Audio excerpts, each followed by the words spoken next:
बिस्मिल्लाहिर्रहमानिर्रहीम। प्रोग्राम ਤੁਹਾਡੀ ਗੱਲ ਦੇ ਨਾਲ ਮੈਂ ਜਹਾਂਗੀਰ ਮਿਨਾਸ ਤੇ ਅੱਜ ਜਨਾਬ ਤੁਹਾਡੇ ਨਾਲ ਗੱਲ ਕਰੀਏ ਅਤਾਬ ਬੰਦਿਆਲ ਸਾਹਿਬ ਦੀ। ਇਹ ਜਿਹੜੇ ਜਾਂਦੇ ਜਾਂਦਾ ਰੋਣਾ ਰੋ ਰਹੇ ਨੇ ਕਿ ਮੈਨੂੰ ਜਨਾਬ ਸਿਆਸੀ ਮਾਮਲਾਤ ਦੇ ਵਿੱਚ ਆਈਨੀ ਮਾਮਲਾਤ ਦੇ ਵਿੱਚ ਉਲਝਾ ਦਿੱਤਾ ਗਿਆ। 53,000 ਮੁਕੱਦਮਾਤ ਸਨ ਮਸੂਬ ਜਿਨ੍ਹਾਂ ਦੇ ਵਾਸਤੇ ਆਏ ਸਨ, ਜਿਹੜਾ ਉਹਨਾਂ ਦਾ ਪ੍ਰਾਇਮਰੀ ਕੰਮ ਸੀ ਉਹ ਤਾਂ ਨਾ ਕੀਤਾ ਕੋਈ ਨਹੀਂ। ਸਾਕਰ ਨਿਸਾਰ ਡੈਮ ਦਾ ਕੰਮ ਕਰਦਾ ਰਿਹਾ, ਇਹ ਬੱਚੇ ਪੈਦਾ ਕਰਨ ਦੇ ਰੋਕਣ ਦੇ ਲੋਕਾਂ ਨੂੰ ਭਾਸ਼ਣ ਦਿੰਦਾ ਰਿਹਾ।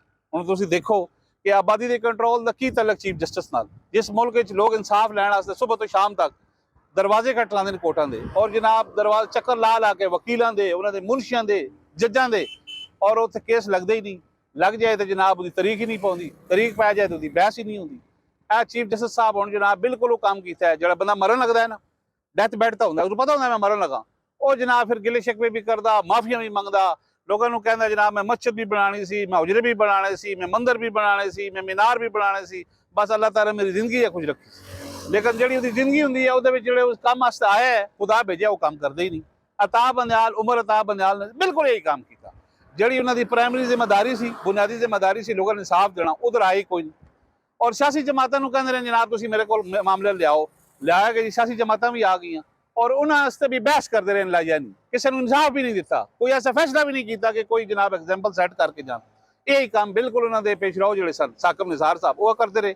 उन्होंने कहा जी मैं डैम बना लगा, पानी की कमी हो गई, और लैदे बंदे तू इंसाफ दे जिस वास्ते तेन चीफ जस्टिस बनाया गया। पानी की कमी पूरा करने 4 महकमे ने पाकिस्तान के, जिन्हों की जिम्मेदारी है जनाब के पानी कितों आना, वाटर रिजर्व के करना। फिर चीफ जस्टिस का की तलक ये इसे तरीके कोई डॉक्टर को मरीज लै जाओ, वो कहे जनाब मैं गड्डी के टायरों में पहले पंचर ला लवां, भाई जो तेरा काम है तू वो काम कर। ये बिल्कुल जनाब उस ही काम किया जो मुनव्वर ज़रीफ साहब का खेल सी। साढ़े एक बहुत बड़ी मज़ाही एक्टर गुजरे ने, बहुत शानदार किस्म का इंसान सी, लेकिन उस एक फिल्म बनाई मामे की अदालत, और वो ऐसा खेल सी कि वो अपनी चारपाई चुकी होंगी सी, वो मामा बनया सी। वो साकब ने अपने अताब बंदयाल की तरह देखता सी कि जिथे लोगों नाल इंसाफी हो रही है उत्थे जनाब जाके अपनी चारपाई ला के इंसाफ की अदालत ला लेंदा सी, और बिल्कुल इसी तरह फैसला कोई ना सी करता, दोवां फरीकां दी सुन के तरीका दे के अगे निकल जांदा सी। वो एक जगह गया, 2 औरतों की लड़ाई हो रही सी, उन्हें कहा जी पूछा जी एक औरत को की मसला है थोड़ा, उसने कहा जी मैं तो भट्ठी लैनी है, मेरी जगह है वालद की, ये भट्ठी ढा दी। उसको पूछे तेरा क्या मसला, उसके जी जगह साड़ी है, ये भट्ठी तो काबुज हुई है लांदी है तो मैं ढा दी। वो कोई 2-3 घंटे उन्होंने गुजारिशात सुन के ना फिर जनाब 2-4 दिन की तरीका भी पा के उमर अताब बंदयाल साहब की तरह फैसला क्या सुनाया कि तू भट्ठी लाई आ तो तू भट्ठी ढाई आ। ऐ जनाब उमर अताब बंदयाल साहब सन।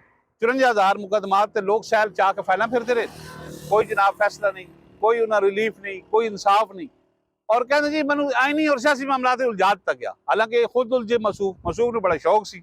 गुड टू सी यू कहते रहे, जी पार्टी है जी मेरे को आ जाओ। इन्होंने तो पहले आसिफ सईद खोसा साहब भी यही काम करते रहे, और आसिफ खोसा को जो केस आना कहते मेरे को लियाओ जी, मेरे को लियाओ जी। बेंच भी अपनी तुसी मर्जी के बनाए, अपनी मर्जी के जज भी प्रमोट किए, और जिन्हें थोड़ी जनाब मौत का वक्त आया, सियासी मौत यानी जान दा इस दुनिया तो इस इदारे तो तुसी कह रहे हो जी मैंने काम ही नहीं करन तक गया, मैंने आईनी मामलात में उलझाया गया, सियासी मामलात में उलझाया गया, जबकि मसूफ का अपना शौक सी। ऐ जनाब तुहाडे नाल गलबात करनी सी। साडे चैनल M2M नूं सबसक्राइब भी कर दिओ, इनू जनाब को शेयर भी कर दिओ। मैनूं दे इजाजत, अल्लाह हाफ़िज़।